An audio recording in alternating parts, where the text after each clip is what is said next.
গেল শুক্রবার উন্নত চিকিৎসার জন্য লন্ডনে যাওয়ার কথা ছিল নানা জটিল রোগে আক্রান্ত তিনবারের প্রধানমন্ত্রী বেগম খালেদা জিয়ার। কাতারের আমিরের পাঠানো বিশেষ এয়ার অ্যাম্বুলেন্সটিতে হঠাৎ যান্ত্রিক ত্রুটি দেখা দেয়ায় আটকে যায় তার যাত্রা।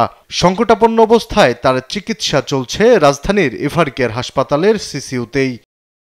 পররাষ্ট্র মন্ত্রণালয় জানায়, কাতারের আমির জার্মানির সহযোগিতায় আবারও একটি এয়ার অ্যাম্বুলেন্স পাঠানোর সিদ্ধান্ত নিয়েছে। এদিকে কাতারের ব্যবস্থাপনায় নতুন করে যে এয়ার অ্যাম্বুলেন্স ভাড়া করা হয়েছে সেটি ৬ ডিসেম্বর ঢাকায় অবতরণের কথা থাকলেও পরে সময়সূচি পুনর্নির্ধারণ করে ১০ ডিসেম্বর করা হয়েছে বলে জানা যায়।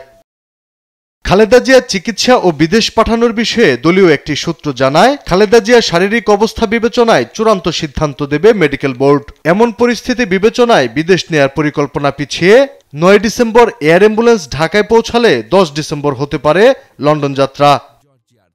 এদিকে শুক্রবার ঢাকায় পৌঁছে ডাক্তার জুবাইদা রহমান সরাসরি চলে যান এভারকেয়ার হাসপাতালে শাশুড়িকে দেখতে। সেখান থেকে বাবার বাড়ি হয়ে আবারও রাতে হাসপাতালে আসেন তিনি। এদিনই সফলভাবে সম্পন্ন হয় খালেদা জিয়ার এন্ডোস্কোপি। এতে পাকস্থলী রক্তক্ষরণ বন্ধ হয়েছে বলেও জানায় মেডিকেল বোর্ড। আবারও সুস্থ হয়ে উঠুক আপসহীন নেত্রী, এমনটাই এখন প্রার্থনা পরিবার ও দেশবাসীর। আলী আক্কাস, আকাশ, দেশ টিভি, ঢাকা।